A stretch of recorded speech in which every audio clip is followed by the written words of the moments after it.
내 상황과 환경이 어찌하든지 하나님의 임재 가운데 우리의 심령은 새로워질 수 있는 것을 우리는 믿는 것입니다. 환경도 사람도 나에게 어떻게 대하든지 어떻게 다가오든지 간에 이 시간 하나님께 집중하며 하나님 없이는 한순간도 살 수 없는 자처럼 하나님을 의지하며 나아갑니다. 내게 은혜가 필요하옵나니 은혜만이 나를 다시 살게 할 수 있는 것을 믿사옵나니 그 은혜로 나의 심령을 만지시고 채우시고 새롭게 하여 주옵소서. 함께 자신과 예배드리는 각 처소에서 예배드리는 영혼들 또 앞에 세운 사역자들을 위해서 여러분들 기도해 주시면 감사하겠습니다. 기도하십시다. 사랑의 하나님 감사합니다.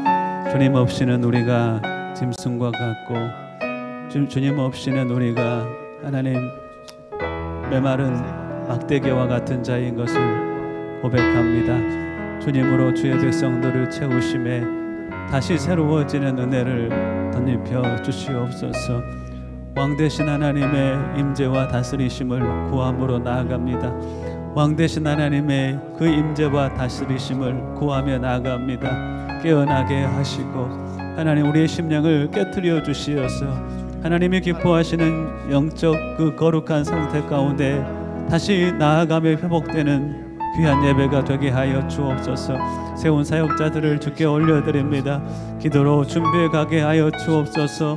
성령보다 기도보다 우리의 것이 앞서가지 않게 하여 주시고 그 마음을 붙잡으시고 주관하시고 하나님 사용하심에 주의 은혜를 덧입는 복된 사역자들 되게 하여 주옵소서. 마음이 공고한 자를 주님 만지시옵소서. 심령에 통하는 자를 주님께서 위로하여 주옵소서. 영혼의 가난함을 스스로 인식하며 하나님의 공유를 구하며 나아가는 자들마다 하나님의 은혜로 덧입혀주는 귀한 시간이 되게 하여 주시옵소서. 행하실 주의 일하심을 기대하고 감사합니다. 사랑의 하나님, 은혜 아니면 살아갈 수 없습니다. 주의 은혜만이 나의 환경으로부터 말미암는 그 어려움을 이기게 하실 수 있으신 분이신 것을 믿습니다. 은혜로 각 사람을 만지시옵소서. 은혜로 각 심령을 붙잡아 주시옵소서. 그리하여서 상황을 이기며 넉넉하게 하나님 앞에 이기는 자라 인정받는 자로 주 앞에 세워지는 귀한 예배의 시간이 되게 하여 주옵소서. 각 처소에서 예배드리는 귀한 영혼들 한 사람 한 사람을 주의 손 위에 올려드립니다. 가정이 교회가 되는 시간이 되게 하시고 부모가 목자로 세워지는 복된 은혜 또한 덧입혀 주옵소서. 예배 가운데 친히 일하시고 홀로 영광을 받으시기를 간절히 원하옵고 예수님의 이름으로 기도하옵나이다. 아멘.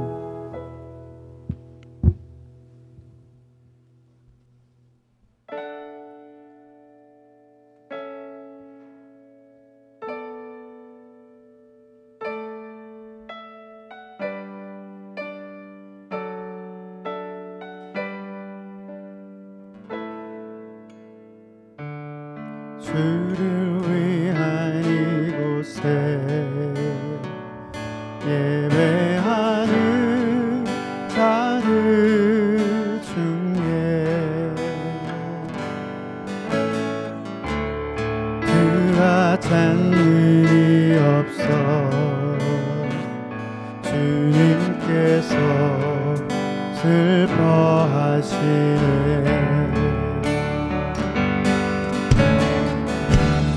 그님이 찾으시는 그 한 사람 그 예배자 그 한 사람 그 예배자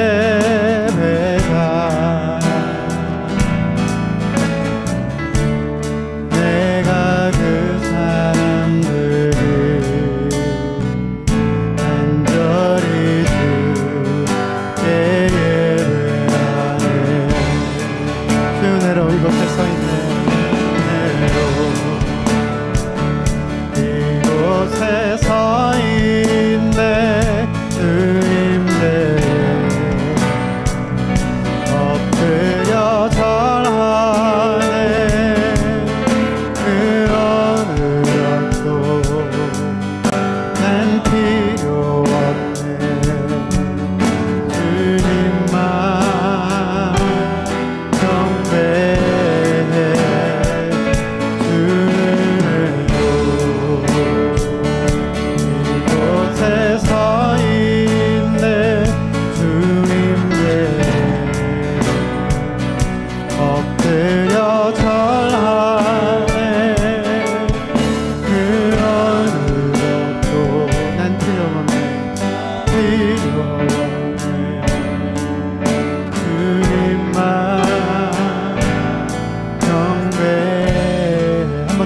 합니다. 주를 위한 이곳에, 주를 위한 이곳에 예배하는 자들 중에 그가 찬이 없어 주님께서 슬퍼하시네.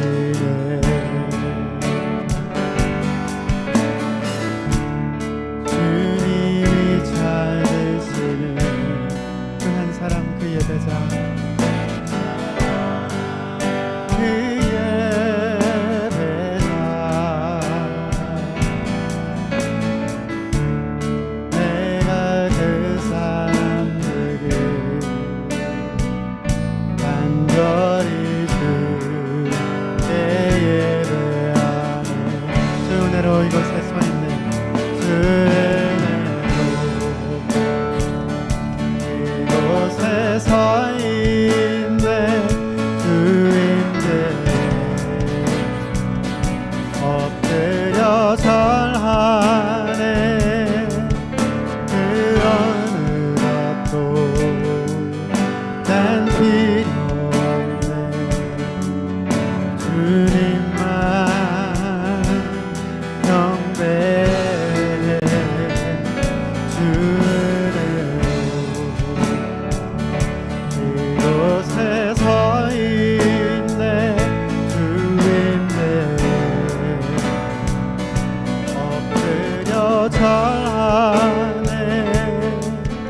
그 어느 것도 난 필요 없네. 주님만 경배해.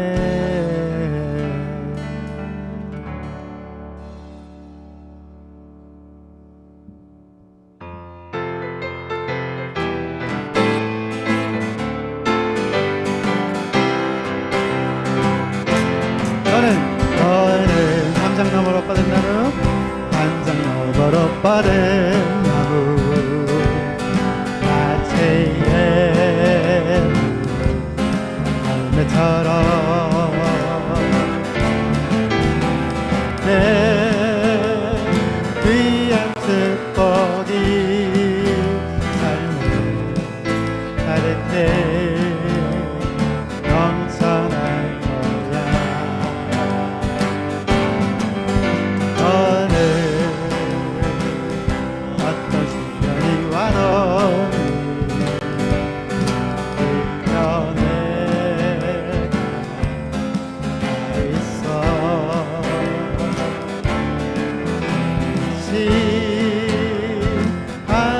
하나님께서 언제나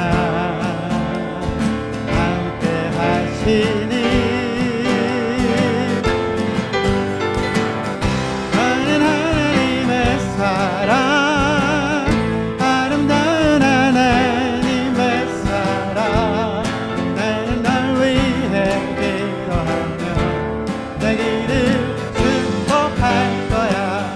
너는 하나님의 선물, 사랑스러운 하나님의 열매, 주의 품에 꽃 피운 나무가 되어줘.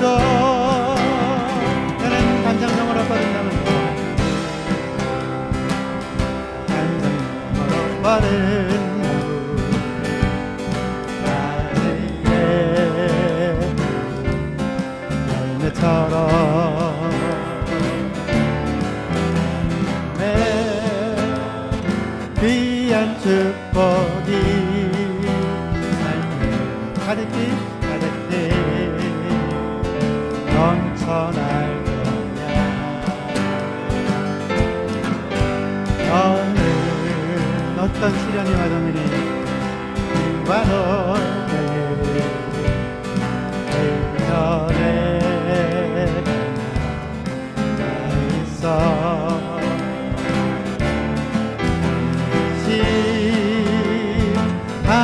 하나님께서 언제나 언제나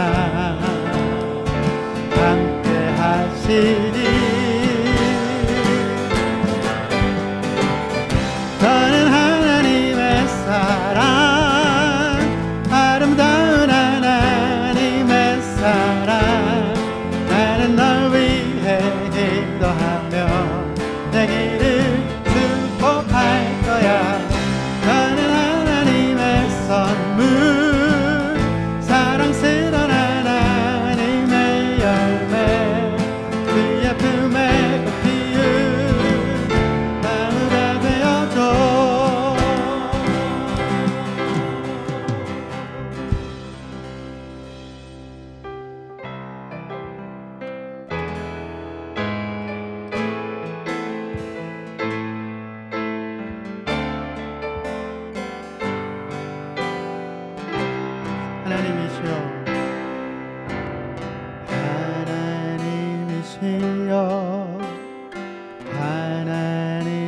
하나님이시여, 주는 나의 하나님이시로다.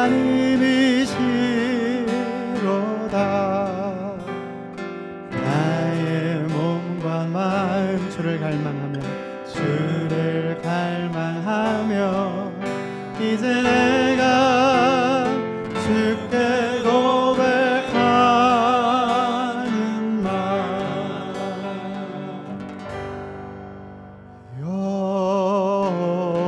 여호와는 나의 힘이요, 여호와는 나의 구원이시니 내가 누구를 두려워하리요. 여호와는 생명의 피난처시니 주의 인자가 생명보다 나음으로 내 입술이 여호와를 찬양하리. 내 평생에 주를 찬양하며 주의 이름으로 내 손 들리라. 주의 인자가 생명보다 나음으로 주의 인자가 생명보다 나음으로 내 입술이 여호와를 찬양하리. 내 평생에 주를 찬양하며 주의 이름으로 마지막으로 다시 한번 고백합니다. 주의 인자가 생명보다 나음으로 주의 인자가 생명보다 나음으로 내 입술이 여호와를 찬양하리. 내 평생에 주를 찬양하며 주의 이름으로 내 손 들리라. 주의 이름으로 내 손 들리라. 주의 이름으로 내 손 들리라.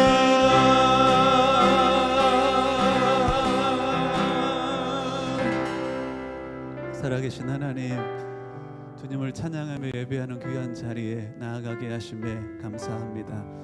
예배의 초소가 어디가 되었든 그것이 하나님 그 환경이 어떤 환경이 되었든 신령과 진정으로 주 앞에 나아가는 복된 심령들 되게 하시고 하나님 받으실 만한 영적 예배자로 주 앞에 다시 세워지는 귀한 시간이 되게 하여 주옵소서. 은혜 베푸실 하나님 앞에 감사의 마음으로 나가게 하시니 너무나 감사하옵고 우리 주 예수님의 이름으로 기도하옵나이다. 아멘. 사도신경으로 우리 신앙을 고백합니다. 전능하사 천지를 만드신 하나님 아버지를 내가 믿사오며 그 외아들 우리 주 예수 그리스도를 믿사오니 이는 성령으로 잉태하사 동정녀 마리아에게 낳으시고 본디오 빌라도에게 고난을 받으사 십자가에 못 박혀 죽으시고 장사한 지 사흘 만에 죽은 자 가운데서 다시 살아나시며 하늘에 오르사 전능하신 하나님 우편에 앉아 계시다가 저리로서 산자와 죽은 자를 심판하러 오시리라. 성령을 믿사오며 거룩한 공예와 성도가 서로 교통하는 것과 죄를 사하여 주시는 것과 몸이 다시 사는 것과 영원히 사는 것을 믿사옵나이다. 아멘. 찬송가 511장입니다. 내 구주 예수를 더욱 사랑. 함께 찬양 드리겠습니다.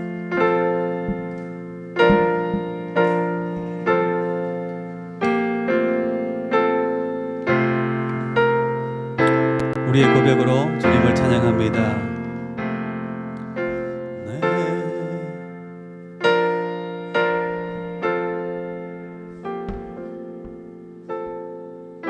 내 구주 예수를 더욱 사랑입니다. 511장이네. 314장. 죄송합니다. 314장 통일 찬송가가 511장입니다. 내 구주 예수를 더욱 사랑.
세상 떠날 때 이 세상 떠날 때 찬양하고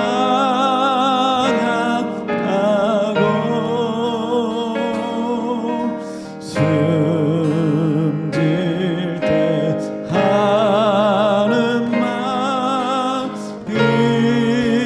이것일세.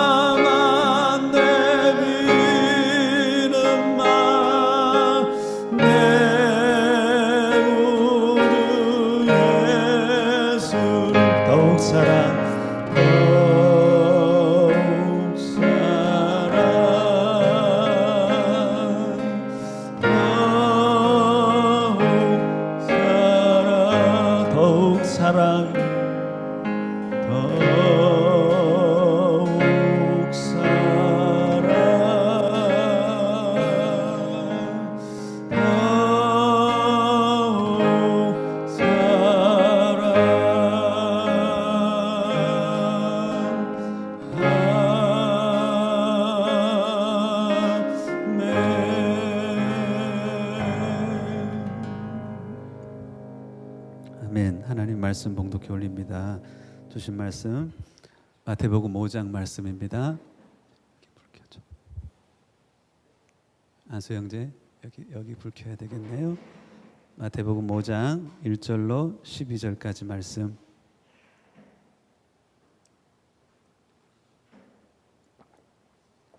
마태복음 5장 1절로 12절까지 말씀, 우리 함께 계시는 곳에서 말씀을 합독했으면 합니다. 같이 봉독해 올릴 때 하나님 주신 말씀으로 받겠습니다. 마태복음 5장 1절로 12절입니다. 시작. 예수께서 무리를 보시고 산에 올라가 앉으시니 제자들이 나아온지라 입을 열어 가르쳐 이르시되 심령이 가난한 자는 복이 있나니 천국이 그들의 것이며 애통하는 자는 복이 있나니 그들이 위로를 받을 것이며 온유한 자는 복이 있나니 그들이 땅을 기업으로 받을 것이며 의에 줄이고 목마른 자는 복이 있나니 그들이 배부를 것이며 긍휼히 여기는 자는 복이 있나니 그들이 긍휼히 여김을 받을 것이며 마음이 청결한 자는 복이 있나니 그들이 하나님을 볼 것이며 화평하게 하는 자는 복이 있나니 그들이 하나님의 아들이라 일컬음을 받을 것이며 의를 위하여 박해를 받는 자는 복이 있나니 천국이 그들의 것임이라. 나로 말미암아 너희를 욕하고 박해하고 거짓으로 너희를 거슬려 모든 악한 말을 할 때에는 너희에게 복이 있나니 기뻐하고 즐거워하라. 하늘에서 너희의 상이 큼이라. 너희 전에 있던 선지자들도 이같이 박해하였느니라. 아멘. 기도 올립니다. 사랑의 하나님, 부족한 자를 앞에 세우셨는데 하나님의 영혼들을 사랑하심에 부족함에도 하나님의 기름 부으심으로 각 사람을 가르치기를 소망합니다. 하나님이 주시는 은혜가 우리 각 사람에게 필요합니다.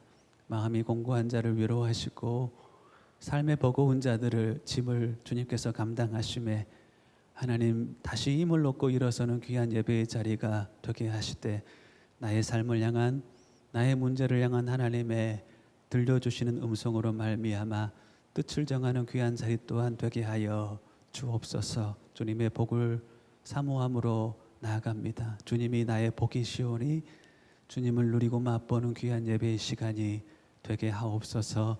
감사하옵고 예수님의 이름으로 기도하옵나이다. 아멘.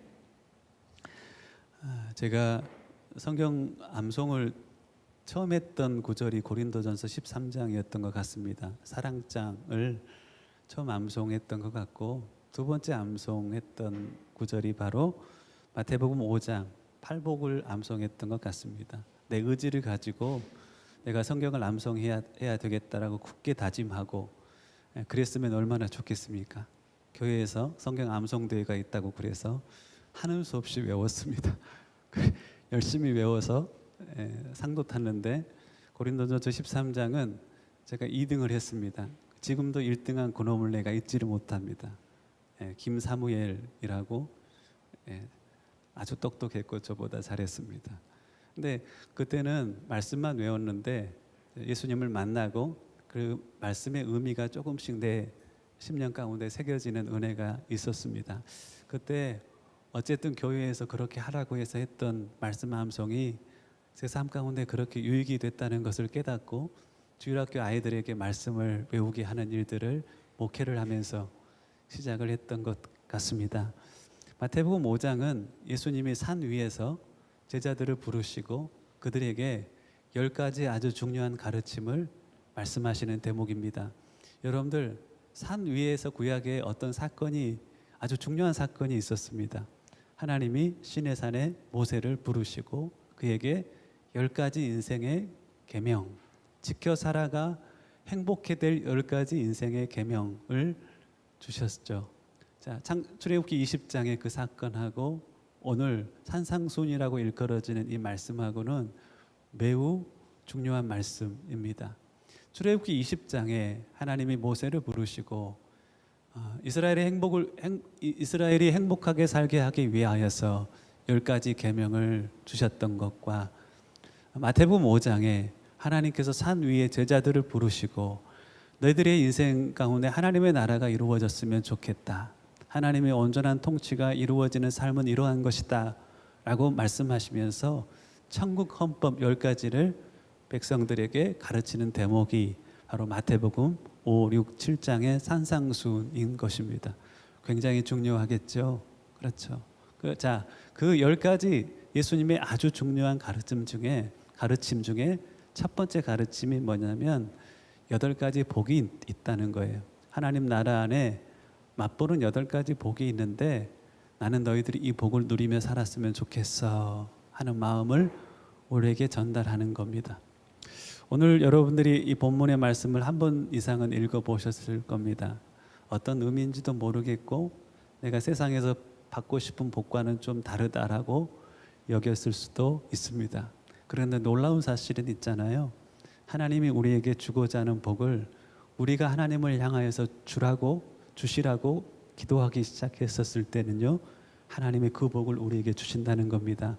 가장 축복받은 백성들은 어떤 백성이냐면 하나님이 주시고자 하는, 나를 향하여 주시고자 하는 그 복을 내가 하나님을 향하여 달라고 간구하는 그 백성.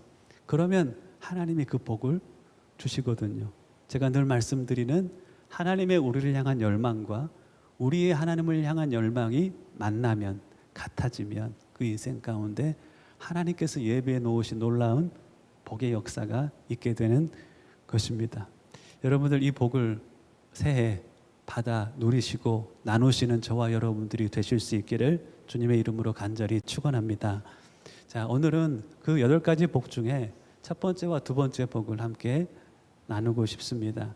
첫 번째 복은 이것입니다. 여러분들을 향한 하나님의 간절한 열망이 담겨져 있는 첫 번째 복입니다. 바로 3절에 기록되어 있습니다. 심령이 가난한 자는 복이 있나니 천국이 그들의 것입니다는 겁니다. 두 단어를 여러분들이 좀 이해를 해야 됩니다. 심령이라는 것과 가난하다는 것이 무엇인지 이해해야지만이 심령이 가난한 자가 받는 복을 우리가 알 수가 있습니다. 자, 우리가 주로 구하는 복은 어떤 복이냐면 여기서 심령이라고 했을 때 그 영의 복이 아니라 우리의 구하는 복은 주로 육의 복을 구합니다. 청소년들에게 그리고 청년들에게 묻습니다. 꿈이 뭐예요? 라고 물어요. 꿈이 뭐예요? 라고 물으면은 나는 의사가 될 거예요. 나는 대통령이 될 거예요. 이렇게 이야기를 합니다. 그렇죠? 꿈을 물어보면 그러는데 꿈은요, 어떤 자리에 오르는 것을 꿈이라고 하지 않습니다. 꿈이라는 것은 내가 어떤 자리에 오르고 어떤 소유를 내가 얻고, 이것은 하나님이 원하시는, 하나님이 생각하시는 꿈이 아닙니다. 여러분들이 그 자리에 올라서 무엇을 하기를 원하는지, 그것이 꿈이 돼야 되는 것입니다. 인생들의 육의 복은요, 주로 무엇이냐면 소유를 얻고 자리에 오르고 인정을 받고 사람들이 내가 누구인지에 대해서 알아가기를 시작하고, 그리고 내가 누릴 수 있는 것 이상으로 넉넉하게 누리고, 이런 것이 인생들이 구하는 복이겠죠. 하나님이 우리에게 주시고자 하는 복은 육의 복이 아니라 영의 복입니다. 그것을 심령이라고 표현해 놓고 있습니다. 육은 복을 구할 때 부요함을 구하잖아요. 그런데 오늘 본문에 보면 영의 어떠함을 구하라는 거예요. 육은 부요함을 구하는데 영은 가난함을 구하라고 이야기를 하고 있습니다. 이 가난하다는 말의 헬라어는 푸토코스라는 말입니다. 첫 번째 단어가 이렇게 나와 있어서 좀 당황스러웠습니다. 사전에 보니까 굽신거리는 거지라고 나와 있어요. 거렁뱅이. 영이 거렁뱅이의 상태에 있는 자는 복이 있다는 겁니다. 이 단어는 하루 벌어서 겨우 먹고 살아가는 것보다 더 가난한 상태를 의미하며 거짓 노릇을 하고 구걸을 해야만 살아갈 수 있는 극한 가난을 말한다라고 사전에 기록되어 있습니다. 다른 사람의 도움을 의지하지 않고는 생존 그 자체가 불가능한 상태. 그래서 자기에게 도움을 줄 수 있는 대상을 흠모하는 사람을 말한다라고. 제가 팬데믹 기간에 현지인들 상황을 좀 들어봅니다. 그러면 하루 동안 아무것도 먹지 못했어요. 다음 날 나와 내 자식이 먹을 것이 없는 상태에서 잠에 드는 사람이 있습니다. 무슨 의미인지 아시겠어요? 하루 동안 아이들에게 아침을 못 먹였는데 점심도 못 먹였고 저녁 먹을 거리도 없어요. 그런데 다음날 일어나면 좀 괜찮아지겠지라고 생각할 수 없어요. 왜? 다음날 먹을 것이 없으니까. 이틀을 그렇게 살아갑니다. 돈은 없는데, 먹을 것을 구할 수 있는 재정은 없는데, 팬데믹 기간이라서 밖에 나가서 돈을 벌 수도 없는 상태입니다. 이틀 밤을 보내려고 하는데 다음 날도 먹을 것이 없어요. 부모는 부모대로 먹을 것이 없지만 내 자식에게 먹일 것이 없다는 겁니다. 자, 그러면 그 사람이 무엇을 생각하게 될까요? 이 상황을 도와줄 누군가를 생각할 수밖에 없을 겁니다. 그 사람들에게 쌀 2kg든 5kg든 가져다 주었을 때 그분들이 얼마나 감사하는지 모릅니다. 정부는 이런 처지에 있는 사람들을 향하여서 뭔가 정부가 가지고 있는 재정을 풀어야 할 것입니다. 딱 이와 같아요. 영이 가난하다는 것은 마치 이와 같습니다. 하나님, 내 스스로 내 영을 위해서 할 수 있는 일이 아무것도 없습니다. 은혜의 한 방울도 내 스스로 만들어낼 수 없습니다. 하나님이 도와주셔야 하겠습니다. 라고 하나님 앞에 나아가는 자의 심령의 상태, 그 상태가 바로 영이 가난한 상태를 의미하는 것입니다. 여러분들, 심령이 가난한 사람들은 두 종류의 사람이 있습니다. 방금 말씀드렸던 스스로 자기의 영적 가난함을 절박하게 인식하고 하나님의 도움을 구하는 심령의 가난한 자들이 있습니다. 그런데 성경에 보면 심령이 가난한 다른 사람이 나옵니다. 요한계시록 3장 17절에 보면 한 교회가 이런 상태에 있는데 예수님이 그들을 향하여 이렇게 말씀하십니다. 네가 말하기를 나는 부자라 부요하여 부족한 것이 없다 하나 네 공고한 것과 가련한 것과 가난한 것과 눈먼 것과 벌거벗은 것을 알지 못하는도다. 이들은 영적으로 가난했습니다. 그런데 그 가난함을 인식하고 있었다고요? 없었다고요? 자기 영적인 가난함을 인식하지 못하고 있었습니다. 무엇 때문에요? 육적인 부요함 때문에 그렇습니다. 그래서 이들은 나는 부자다, 부요하여 부족한 것이 없다. 주님이 볼 때는 어떻게 봤다고요? 네가 너무나 가련하다. 네가 너무나 불쌍하다. 너는 지금 가난한 상태에 있는데 그 가난한 너의 영적 상태를 네 스스로 인식하지 못하고 있다는 것입니다. 여러분들, 성경 전체를 보면 자기의 영적 가난함을 인식하고 살아가는, 그래서 하나님을 향하여 헐떡이는 마음으로 은혜를 구하며 살아가는 자들이 있고, 육적인 부요함에 취해서 내가 영적으로 공고하고 가난한 상태인 줄 모르고 살아가는 인생들 또한 있다는 것입니다. 주로 언제 우리는 영적 가난함을 잃어버려요? 육적으로 부요했었을 때, 육적으로 형통했었을 때 영적인 가난함을 잃어버리게 되는 것입니다. 사사기의 역사를 여러분들이 잘 아실 거예요. 350년의 역사 가운데 이 역사의 패턴이 계속 반복됩니다. 그들 가운데 하나님이 형통케 하셨을 때 그들은 영적으로 무디어집니다.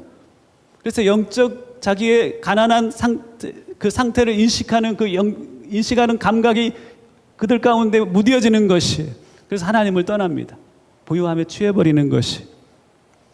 이들 안에 영적 그 감각을 하나님께서 회복시키기 위하여서 이방인의 침략을 당하게 하십니다. 그리고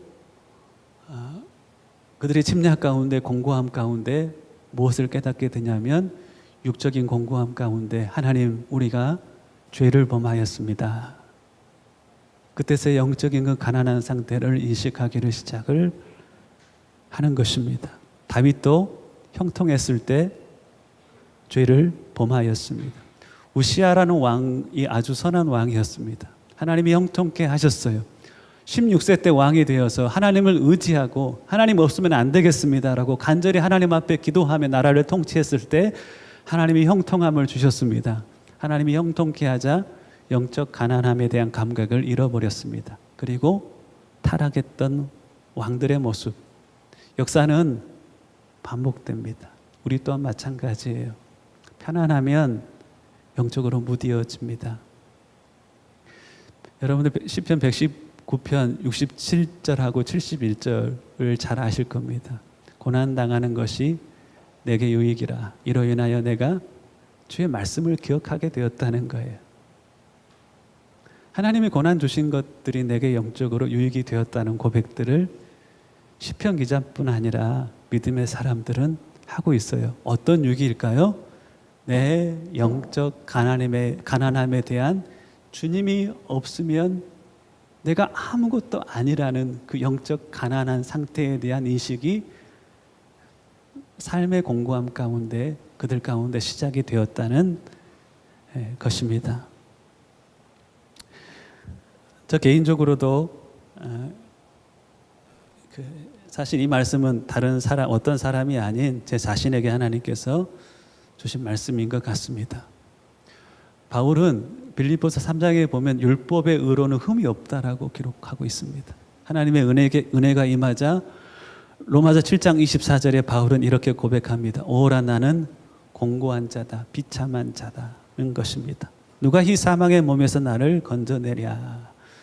스스로 율법의 의로는 그 잣대의 나를 비춰봤을 때 흠이 없다라고 말할 수 있었던 바울에게 은혜가 임하자 영적 가난함에 대한 인식이 시작이 되었던 것입니다. 이사야 64장 6절에 보면 나름 의롭게 살았던 한 사람의 고백이 나옵니다. 우리는 다 부정한 자 같아서 우리의 의는 다 더러운 옷 같으며. 스스로 의롭게 살았습니다. 하나님의 은혜가 임하자 하나님의 거룩함 앞에 서자 내가 나름 의롭게 살았던 내 의가 더러운 옷과 같다는 것을 인식하기 시작을 했다는 것입니다.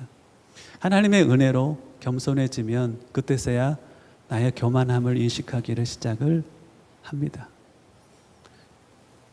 하나님의 은혜로 의로움을 덧입다 보면 그때부터 나의 불의함이 인식되기 시작합니다. 하나님의 은혜로 순결해질수록 나의 불결함에 대한 인식은 더 분명해지는 것입니다. 이 자가 어떤 자라고요? 복이 있는 자다라는 겁니다. 하나님이 아니면 나는 짐승이네요. 하나님의 은혜가 임하면 짐승이 성자의 삶을 살아갈 수 있네요. 그 성자의 삶을 살아갈 수 있는 그 거룩함이 나의 것이 아니라 주의 것이네요. 하나님의 은혜가 없으면 나는 정말 짐승이네요.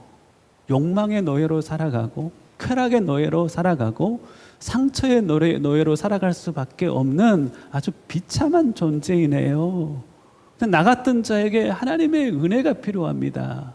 가난한 심령으로 하나님의 은혜를 구합니다. 그러면 상처에 사로잡혔던 과거의 노예로 살아갔던 나의 삶이 자유케 되는 것이, 쾌락의 노예로 살아갔던 현재에 묶여있던 나의 삶이 자유케 되는 것이, 욕망의 노예로 살아가며 미래를 바라볼 땐 나의 눈이 뒤집히기 시작을 하고 하나님이 주시는 거룩한 꿈에 나의 미래를 향하여서 그 꿈에 사로잡혀 살아갈 수 있게 되는 것입니다. 그 스스로 가난한 자다라고 인식하는 거룩한 인식을 가지고 있는 자는 하늘을 우러릅니다. 하나님, 나는 짐승입니다. 하나님의 은혜가 없으면. 하나님, 내 입술은요, 하나님의 은혜가 없으면 사람들에게 사나운 칼입니다. 하나님의 은혜를 주십시오. 하나님을 우러러 주의 도우심을 구할 때 하나님이 은혜를 주셔서 내가 하늘을 우러를 때 그 하늘의 어떠함이 나의 것이 되는 복, 그것이 바로 오늘 3절에 나와 있는 천국이 그들의 것이미요 라는 말씀입니다. 여러분들, 심령은 가난하되 그 심령의 가난함을 인식하지 못해 살아가는 자가 아닌 내 심령의 가난함을 하나님의 은혜로 말미암아 스스로 인식하여 천국을 삶 가운데, 심령 가운데 소유하고 살아가는 그 복이 저와 여러분들이 누리는 복이 될 수 있기를 주님의 이름으로 간절히 축원합니다. 두 번째 복은 애통하는 자는 복이 있다라고 나와 있습니다. 그들이 위로를 받을 것입니다. 이 말씀을 읽을 때마다 저는 제가 이전에 섬겼던 교회의 새벽 기도의 한 장면이 생각이 납니다. 한 어린이 전도협회 간사님이 교회를 열심히 섬기고 있었습니다. 은혜를 아는 간사님이 매일 새벽에 나와서 간절히 하나님 앞에 기도했습니다. 영혼들 때문에 눈물도 흘리고 자기가 영혼들을 제대로 섬기지 못하는 것 때문에 자책하는 마음에 하나님 나를 불쌍히 여겨주십시오라고 매일 울면서 기도하는 모습이 너무 귀하게 보였습니다. 근데 권사님 몇 분이 기도회가 말씀이 끝나고 기도를 시작하면 이제 개인 기도에 들어가지 않습니까? 근데 그 간사님의 기도가 좀 깊어졌습니다. 그래서 흐느끼면서 하나님 앞에 울고 있었습니다. 저는 부교육자였기 때문에 이제 새벽 기도회를 정리하려고 뒤를 왔다 갔다 하고 정리하고 있었는데 그 간사님이 울고 있는 간사님이 보였습니다. 기도회를 마치고 나아가는 권사님 몇 분이 하는 대화가 제 귀에 들려왔습니다. 어떤 억울한 일이 있기에 울고 있지? 왜 교회에서 저렇게 울지? 라는 그 서로의 대화, 그 두 분의 대화가 제 귀에 들려왔습니다. 이 울음은 그 울음이 아닌데, 저 애통함은 권사님들이 서로 이야기할 때 나누었던 그 애통함이 아닌데 라고 하면서 이것을 분별하지 못하는 분들도 교회에 존재할 수 있겠구나라고 그때 생각을 했습니다. 애통함은 두 가지 애통함이 있습니다. 여러분들 이걸 한번 꼭 이렇게 구별해 보셨으면 좋겠습니다.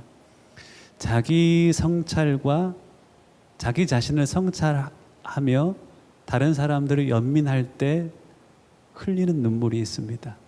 그 반대편에는요, 자기 연민과 다른 사람들을 원망하며 흘리는 눈물이 있습니다. 그 눈물의 맛을 보면 눈물 맛이 완벽하게 다릅니다. 지난 주 중에 강아지가 한 마리 이렇게 죽었습니다. 2주 전에 외부에서 온 개에 물렸는데 좀 많이 아팠는가 봅니다. 그래서 병원에 이제 그 물렸던 당일날 왔다 갔다 하고 얘가 힘이 없고 이상하게 다시 병원에 왔다 갔다 하는 과정을 거쳤습니다. 마틴이 이제 반려동물에 대한 이해심이 있어가지고 정보도 줘서 많이 도움이 되었습니다. 그러면서 저에게 카톡을 보내왔습니다. 에휴, 힘내셔요. 사람이고 동물이고 아프면 옆에서 힘들죠. 그래서 반려동물을 포기한 겁니다요.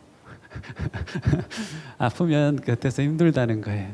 그래서 반려동물을 포기하는 사람들이 많다는 겁니다. 그래서 제가 답글을 이렇게 적었습니다. 아프니가 가장 힘들겠다 싶습니다. 사람도 동물도. 동물이 아픈 상황에 내가 마틴이 이제 여러 사람들을 봐와서 자기 눈에 보였던 것들에 대해서 저한테 이야기를 해줬습니다. 근데 마틴은 반려동물을 너무너무 아끼더라고요. 그 강아지를 보면서 그런 대상 때문에 고생하는 내가 불쌍타라고 생각할 수 있지만 그런 아픔 가운데 있는 그가 불쌍타라고 여길 수 있습니다. 그렇죠. 그러니까 이게 정반대되는 마음이에요. 더 아픈 건 누구일까요? 실제적으로 아파하고 있는 그 사람이 더 아픕니다. 근데 자기 연민에 빠지면 무슨 생각에 사로잡히냐면 그런 대상 때문에 고생하고 있는 나에 대한 연민이 시작이 됩니다. 그것 때문에 울 수 있어요. 그 대상 때문에 아파하는 그 대상 때문에 울 수 있고 아파하는 그 대상으로 인하여 고생하는 나 때문에 울 수도 있지 않겠습니까? 다른 것입니다. 자, 교회 안에 하나님께서는 이 애통함, 눈물을 회복하고 싶어 하신다라고 저는 믿습니다. 여러분 언제 울어보셨습니까? 다른 사람이 너무 그의 그 처지가 너무 불쌍해서 흘렸던 눈물, 그리고 그 처지에 대해서 아무것도 할 수 없는 내 자신이 안타까워서 흘리는 눈물이 언제 있었는지요. 교회를 사정이 있어서 떠나신 분들이 계십니다. 그렇죠? 교회에 다니다가 어떤 사정 때문에 이렇게 교회를 옮기기도 하고 그렇습니다. 근데 이제 저쪽 교회에 있었을 때 아침 기도든 저녁 기도든 이제 같이 기도하지 않습니까? 기도하면 하나님 하면서 딱 기도할 때 처음 내 머릿속에 떠오르는 이름들이 있었어요. 어떤 이름들이냐면 교회를 떠났는데 자리를 못 잡고 있는 영혼들이 있습니다. 교회를 떠날 때 자리를 잘 잡아가는 영혼들은 괜찮습니다. 근데 자리를 못 잡고 있는 영혼들을 생각하면 그냥 기도하는데 가장 먼저 그분들의 이름이 떠올랐습니다. 그러면서 눈물이 났습니다. 어떤 눈물이었냐면 나를 고생시키더니 내 그럴 줄 알았다 라고 하는 눈물이 아니었습니다. 아니었고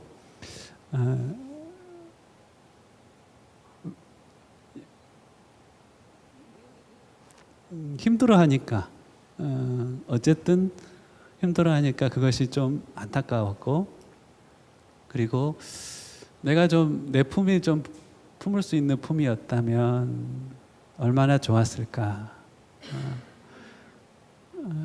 하나님 나의 부족함이 성도들에게 짐이 되지 않았으면 하는데 그런 상황 때문에 흘린 눈물들이, 하나님께서 흘리게 하신 눈물들이 있었던 것 같습니다. 근데 은혜를 주시면 그렇습니다. 근데 은혜가 없으면 그 반대편에 마음의 억울함도 괜한 우울도 찾아올 수 있을 겁니다. 내가 언제 위로를 받았을까요? 억울함, 서운함, 우울감에 젖어 있을 때 위로를 받지 않았습니다. 그 영혼들을 위하여 진심으로 울며 기도할 때 하늘의 위로가 내게 부어졌습니다. 나의 부족함에 대해서 하나님 앞에, 하나님 내가 품을 수 있는 품이 부족합니다. 나의 부족함 이 성도들에게는 짐이 되고 있습니다 라고 구할 때 나에게는 하나님의 위로가 임했던 것 같습니다. 여러분들 한국교회에 대한 비판과 정죄, 그 비판의 소리가 참 적지 않습니다. 너무나 탁월하게 한국교회의 부족한 부분들, 병든 부분들을 의사가 수술 때의 그 대상을 누워놓고 집도하는 것처럼 아주 정교하게 도려내듯 그렇게 비판해 주시는 분들이 있습니다. 그 글을 읽고 제 마음도 동의하고 때로는 시원합니다. 하지만 그 글을 읽을 때 마음 깊숙이 존재하는 뭔가 불편함에 대해서는 어쩔 수가 없습니다. 그래서 저는 그 글을 읽으면서 혹시나 단어와 단어 사이 아니면은 줄과 줄 사이의 맥락에서라도 이것이 있는지를 찾으려고 애써 봅니다. 그것이 뭐냐면 그 한국 교회에 대한 눈물이 있는지, 내가 비판하는 그 비판의 대상에 대한 연민과 사랑과 눈물이 있는지를 혹이나 문맥 어느 숨겨진 곳에 혹시나 그것이 있는지에 대해서 찾아보려고 합니다. 나 또한 마찬가지인 것 같습니다. 어떤 단톡방에서 나누어지는 대화들 혹은 SNS상에서 올려지는 대화들을 보면서 나 또한 점점 뭔가 내 마음 안에 이건 아닌데라는 생각이 들 때가 있습니다. 비판하는 그 사람들이든 비판을 받고 있는 그 사람들이든 간에 내 영혼 안에 그 두 대상을 향한 눈물이 있는지에 대해서 하나님께서는 살펴보시는 것 같습니다. 야고보서 4장에 보면 애통함에 대한 한 가지의 말씀이 있어서 그 말씀으로 오늘 설교를 마치려고 합니다. 야고보서 4장에 보면 너희들이 울어야 돼, 애통해야 돼 라고 야고보를 통하여서 우리에게 하나님께서 권면하십니다. 이렇게 말씀하세요. 가늠한 여인들아, 세상과 벗된 것이 하나님과 원수된 것을 알지 못하느냐. 그런즉 누구든지 세상과 벗이 되고자 하는 자는 스스로 하나님과 원수되는 것이니라. 그러면서 4장 5절에 너희는 하나님이 너희 속에 거하게 하신 성령이 시기하기까지 사모한다 하신 말씀을 헛된 줄로 생각하느냐. 예수님을 믿는다는 것은 예수님과의 혼인 서약을 했다는 것과 같은 것입니다. 혼인을 했는데 하나님과의 결혼 관계에 들어갔는데 우리 마음 안에는 두 마음이 있다는 겁니다. 그래서 야고보서 4장 8절 주일학교 아이들을 외웠을 겁니다. 두 마음을 품은 자들아 마음을 성결하게 하라. 슬퍼하며 애통하며 울지어다. 너희 웃음을 애통으로 너의 즐거움을 근심으로 바꿀지어다. 누구를 향하여 애통하라, 슬퍼하라, 울라라고 말씀하고 있냐면 두 마음을 품은 자들을 향하여서. 로마서 12장 1절에는 한 마음을 품으라라는 말씀을 이렇게 전달하고 있습니다. 로마서 11장까지 1장부터 11장까지 하나님이 너희를 얼마나 사랑하는지 아느냐. 유대인과 이방인을 하나님이 이토록 사랑하시어서 십자가의 은혜를 우리 가운데 허락해 주셨다.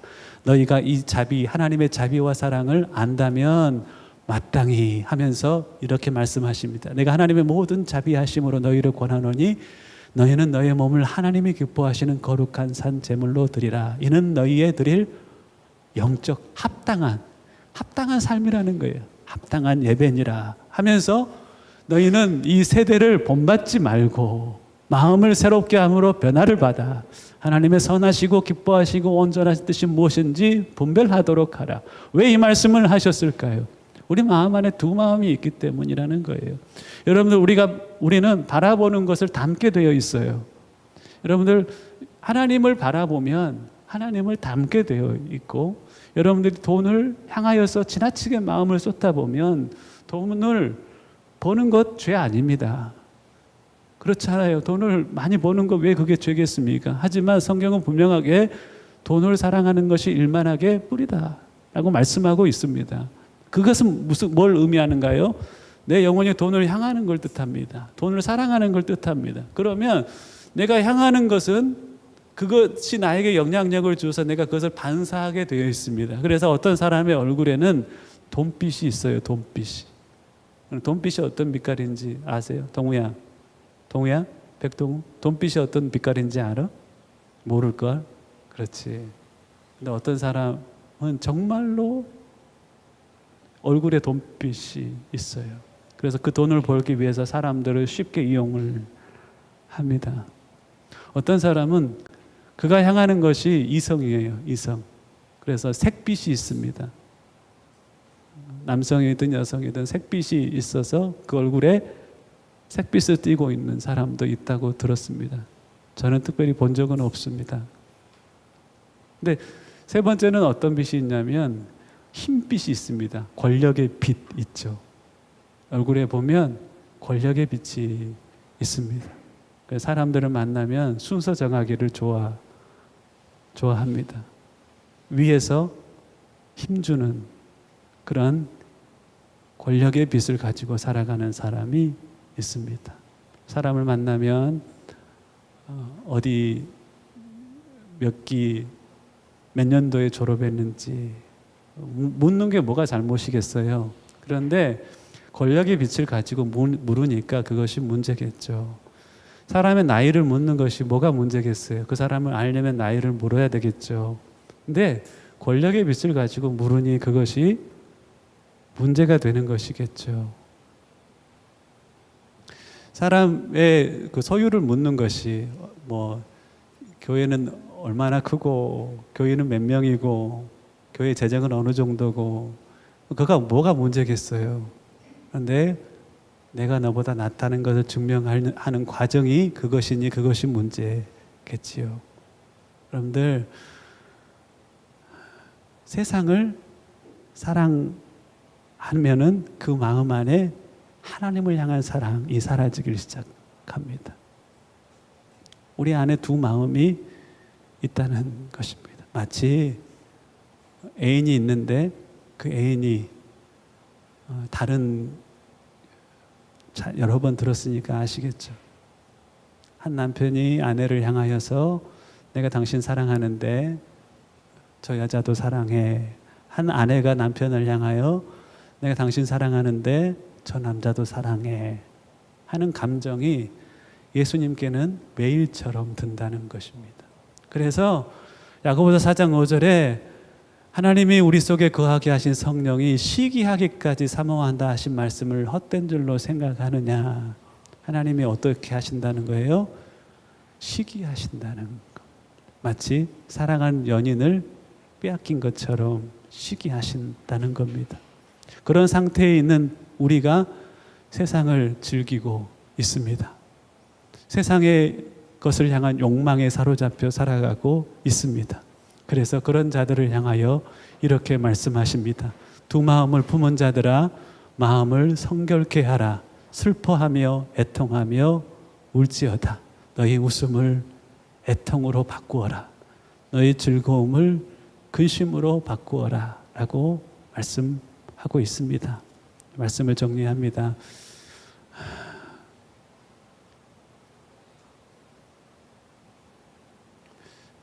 말씀을 전하면서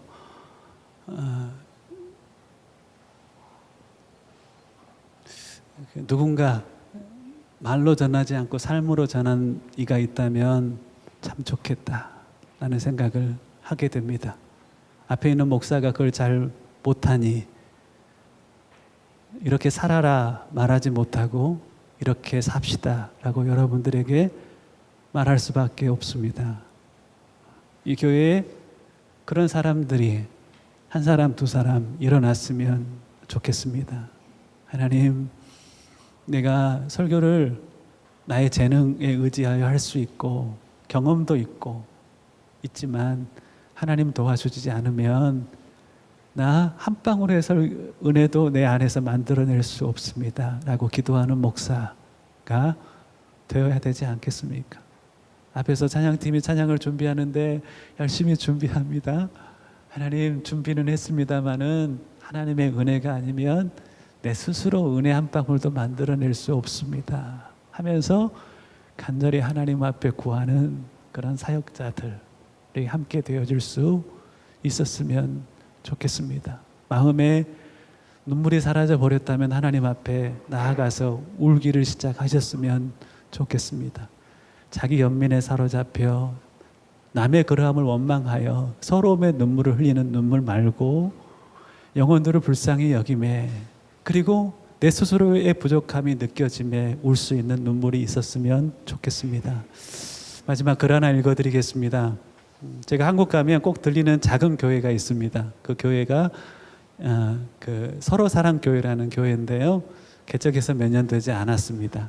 그래서 팬데믹 기간에 많이 힘들어하는데 그 교회에 큰 위로가 되는 사건 하나가 SNS에 올라왔습니다. 그걸 전하고 설교를 마치겠습니다. 성가대가 없는 작은 우리 교회, 그래서 한 사람씩 돌아가면서 특송을 한다.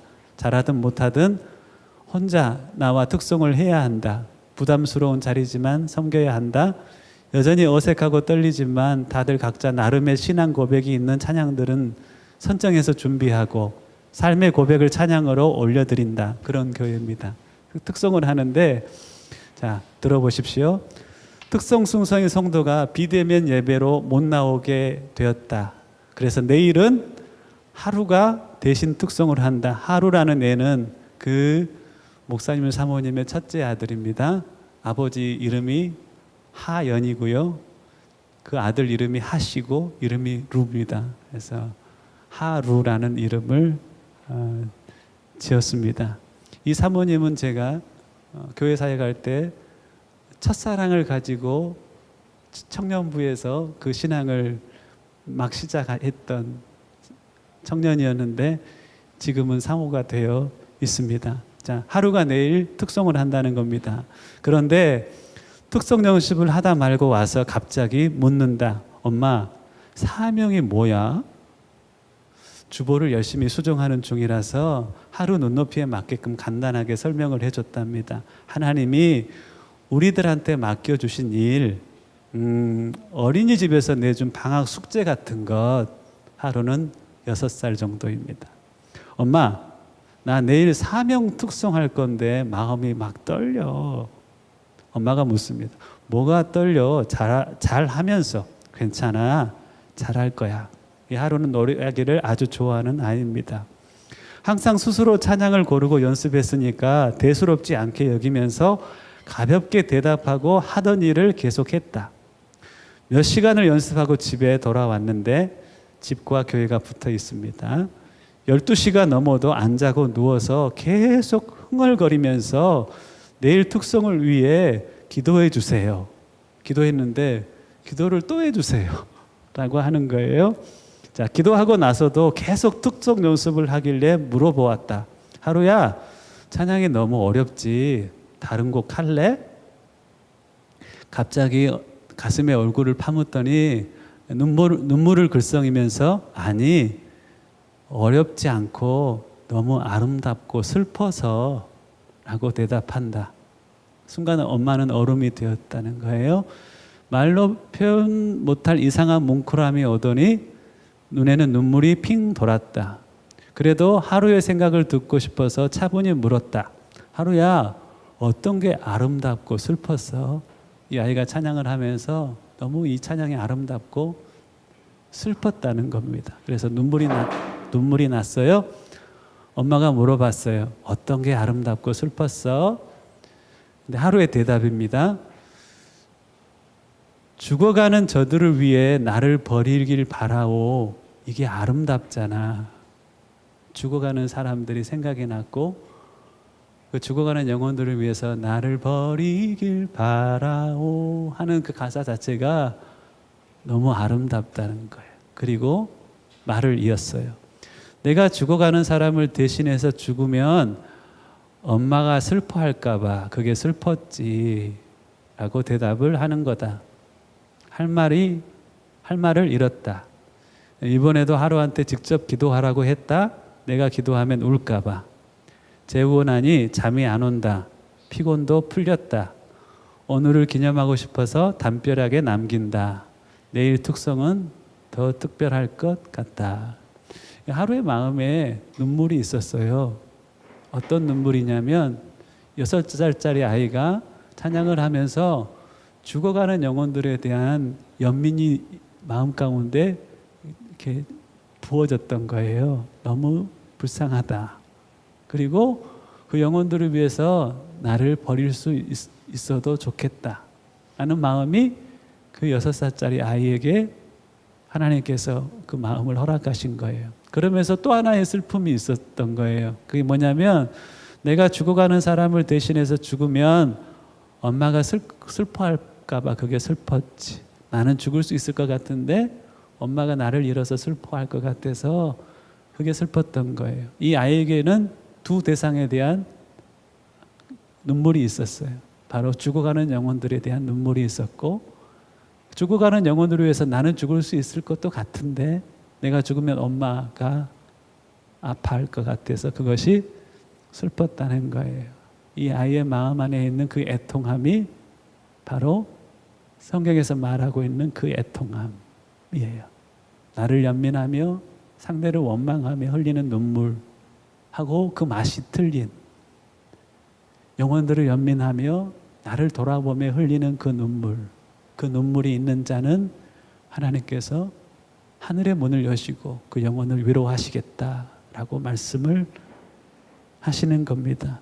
이거 우리 스스로 가질 수 없는 마음인 거 알고 전하는 겁니다. 그래서 하나님 앞에 여러분들이 기도하셨으면 좋겠습니다.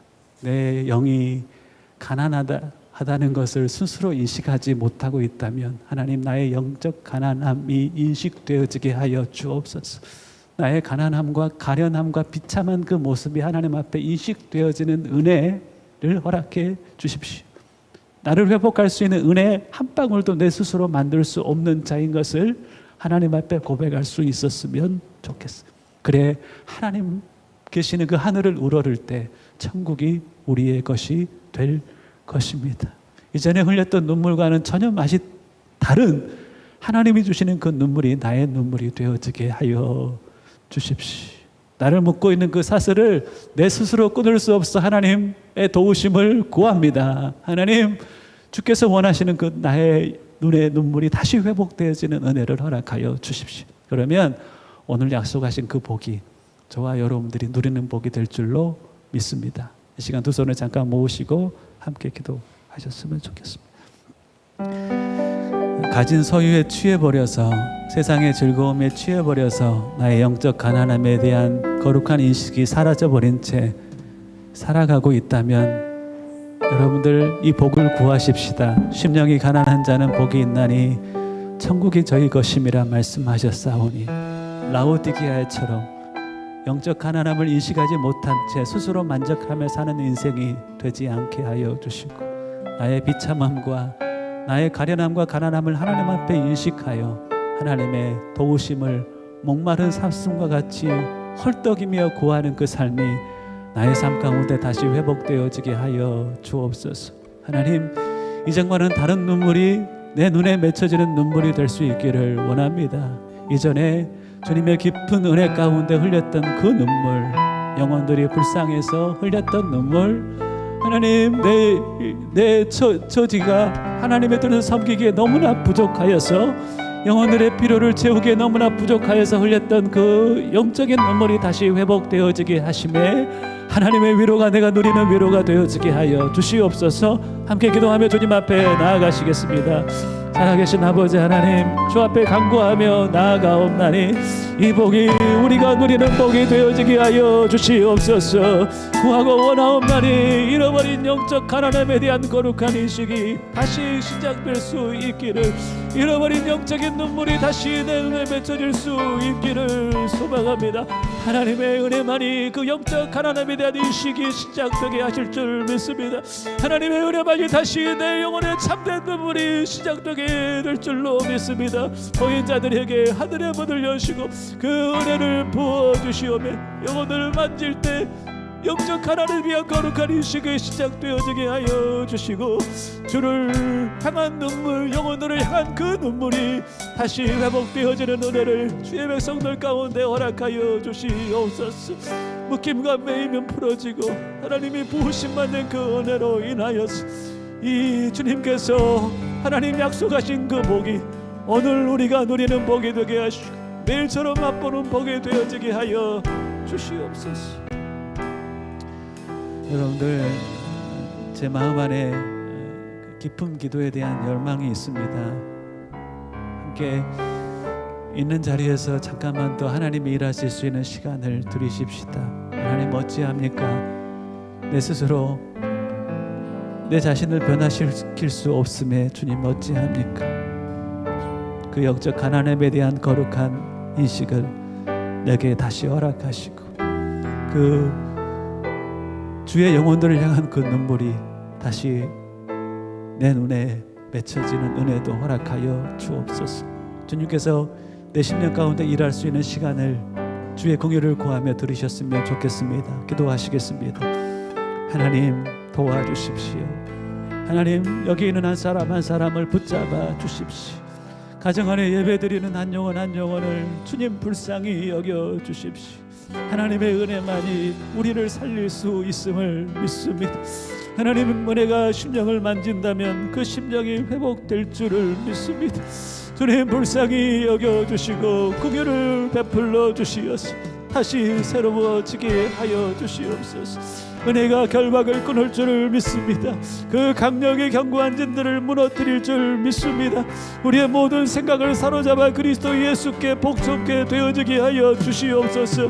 하나님과 올바른 관계로 인하여서 그 영혼이 잘되게 하시고, 그 영혼이 잘됨같이 범사가 잘되는 은혜 또한 주의 백성들 가운데 허락하여 주시옵소서. 잃어버린 눈물들을 회복하고 싶지만 내 스스로 그 눈물을 만들 수 없는 자인 것을 고백합니다. 영적 가난에 대한 거룩한 인식을 다시 품고 살아가고 싶지만 그것이 내 것이 내 스스로 될 수 없음을 주님 주 앞에 고백합니다. 허탈한 심령, 하나님 앞에 무기력한 마음이지만 하나님의 도우심을 구하며 주 앞에 다시 나아가옵나니 영혼의 영적 가난함을 인식할 수 있는 거룩한 인식이 시작되게 하여 주시옵소서. 영혼들을 위하여 흘렸던 눈물, 나를 향하여 흘렸던 눈물이 다시 회복되어지는 은혜를 덧입혀 주시옵소서. 나로 민족을 향하여서 하나님 교회 공동체를 향하여 울었던 시간들이 있었으면 주님 앞에 고백합니다. 그 눈물이 없는 채 내 입에 사랑의 말을 맺지 않게 하여 주시고, 하나님 그 상황을 향하여서 주의 눈물이 있다면 그것이 내가 흘리는 눈물이 되어지는 은혜를 허락하여 주시옵소서. 영혼들을 위한 눈물이 다시 시작될 수 있기를 소망합니다. 민족과 나라와 열방을 향한 눈물이 다시 시작될 수 있기를 소망합니다. 하나님의 눈물이 나의 눈물이 되어지게 하여 주시옵소서. 포기했던 영혼들을 향한 눈물이 다시 시작될 수 있기를 원합니다. 포기했던 일에 대한 다시 하나님 눈물과 기도가 다시 시작될 수 있기를 원합니다. 땀 흘리는 성실함을 내게 허락하여 주시옵소서. 눈물 흘리는 간절함을 내게 허락하여 주시옵소서. 피 흘릴 만한 용기도 나의 것이 될 수 있기를 소망합니다. 하나님 은혜를 주실 때 그 일이 내 삶 가운데 시작될 줄 믿사옵나니 은혜의 기름을 부으시사 우리를 다시 새롭게 하여 주시옵소서. 아멘. 하나님의 우리를 향한 복 주시고자 하는 그 열망이, 우리의 하나님을 향한 복 받기를 원하는 그 열망이 되기를 주님 원합니다. 심령에 주 없이는 한 방울의 은혜로 만들어낼 수 없는 그 영적 가난함에 대한 거룩한 인식이 다시 시작되어 매일처럼 구걸하는 거짓처럼 하나님의 은혜 아니면 살아갈 수 없습니다. 오늘 주께서 베푸신 은혜가 아니면 나의 환경을 이길 수 없습니다. 고백하며 날마다 헐떡이는 심령으로 주의 은혜를 하나님 영적 거렁뱅이가 되어 주 앞에 고하는 하나님의 사람들 되게 하시고, 영혼들을 향한 눈물, 나라와 민족을 향한 눈물, 잃어버린 백성들을 향한 그 눈물이 다시 시작되어지며 하나님의 위로도 나의 위로가 되어지며 그 천국이 내가 누리는 천국이 되어지는 복을 누리는 귀한 주의 백성들 되게 하시옵소서. 감사하옵고 예수님의 이름으로 기도하옵나이다. 아멘. 심령이 가난한 자는 천국이 저희 것이요. 함께 찬양하며 예물 드리겠습니다.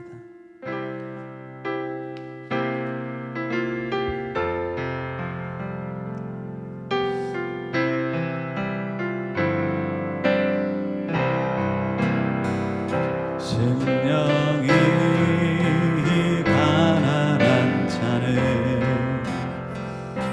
천국이 저희 것이요. 애통하는 자는 복 있네. 위로를 받을 것이요. 온유한 자 복이 있나니, 온유한 자 복이 있나니. 땅을 기업으로 받겠네. 의에 줄이고 목마른 자는 저 입에 부를 것이요. 긍휼히 여기는 자는 긍휼히 여기는 자는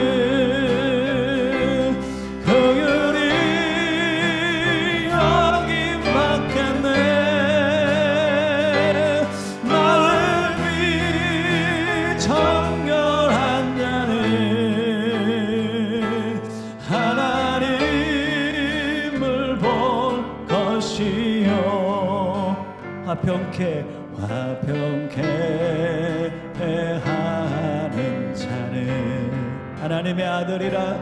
하나님의 아들이라 일컫네. 의를 위하여 핍박받는 자 천국이 저희 것이라. 내게도 주소서, 내게도 주소서.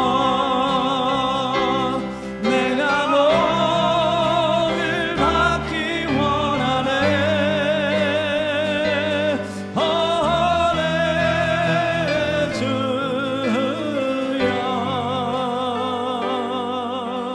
주소서.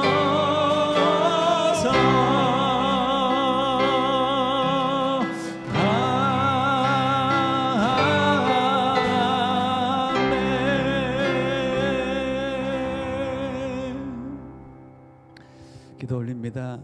귀하신 하나님, 하나님의 복을 구하며 나아가는 자들 가운데 주시는 참 복으로 주의 백성들을 채우시되 참 복을 구하는 자, 그의 나라와 의를 구하는 자에게 모든 것을 더하여 주신다 약속하셨사오매 덤으로 주시는 복 또한 주의 백성들 가운데 허락하여 주시어 하나님이 내 삶 가운데 이러한 일을 행하였다 간증이 있는 그 삶을 세상 가운데 살아가 하나님을 증거하는 주의 귀한 증인의 삶을 살아가는 주의 백성들 되게 하여 주옵소서. 귀한 예물 드리게 하심에 감사하옵고 예수님의 이름으로 기도하옵나이다.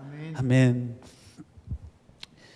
예, 오늘 은빈이 왔는데요. 잘 오셨고요. 환영합니다. 오랜만에 얼굴 뵙습니다. 오늘 끝나고 그냥 돌아가지 마시고요. 이번 주 중에 매년 송구영신 예배 때 성도들에게 선물을 하나씩 드렸습니다. 그래서 선물을 준비했으니까 모링가를 좀 준비했습니다. 팬데믹 기간에 그 코로나로 인하여 죽은 사람과 죽지 않은 사람의 몇 가지 그 차이 중에 하나가 체내에 아연 양이 차이가 많이 난다고 합니다. 그런데 제가 언젠가 한국에서 그 건강 프로그램을 보는데 아연 슈퍼푸드라는 그 제목을 가지고 뭔가 프로그램을 하더라고요. 그래서 팬데믹 코로나 기간에 면역력에 아주 좋다고 합니다. 그래서 꼭 챙기시되 오늘 가져가지 못하신 분들은 제가 주중에 교회에 두든지 아니면 가져다 드리든지 그렇게 하려고 합니다. 오늘 오신 분들은 가져가시면 감사하겠습니다. 헌금 봉투가 새롭게 준비가 되었는데 그 봉투에 여러분들 해주시면 감사하겠습니다. 수요일날 목요일날 모임 있습니다. 기도의 목마름으로 참여해 주시면 감사하겠습니다. 다른 광고 없으시면 다 함께 내 백성이 나를 떠나 여호와께 돌아가자 함께 찬양하고 축도함으로 예배를 마치겠습니다.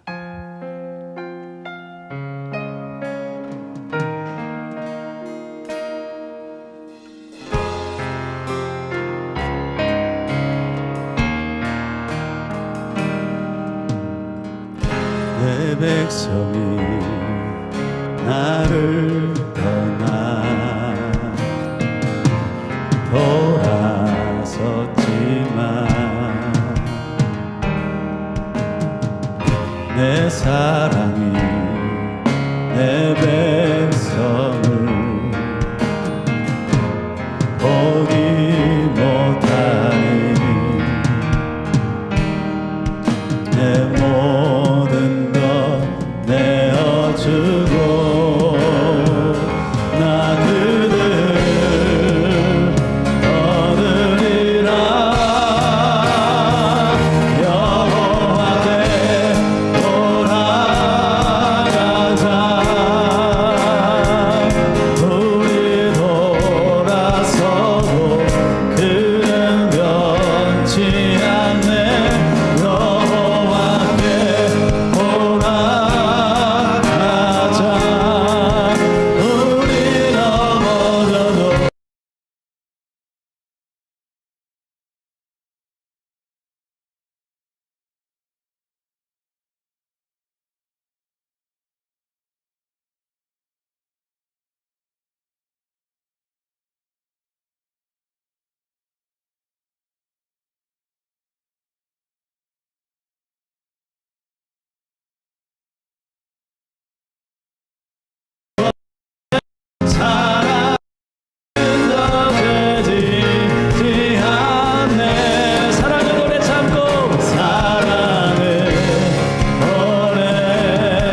이제는 다시 오실 우리 주 예수 그리스도의 크신 은혜와 아버지 하나님의 무한하신 사랑하심과 성령님의 교제하심, 멈추지 않으시는 그 은혜의 역사하심이 하나님 나를 향하여 주시고자 하는 복을 내 주를 위하여 간절히 구하며 누리기를 소망하는 모인 주의 백성들, 각 처소에서 예배하는 주의 백성들 한 사람 한 사람 머리 위에 이제와 영원까지 함께 하시기를 간절히 축원하옵나이다. 아멘.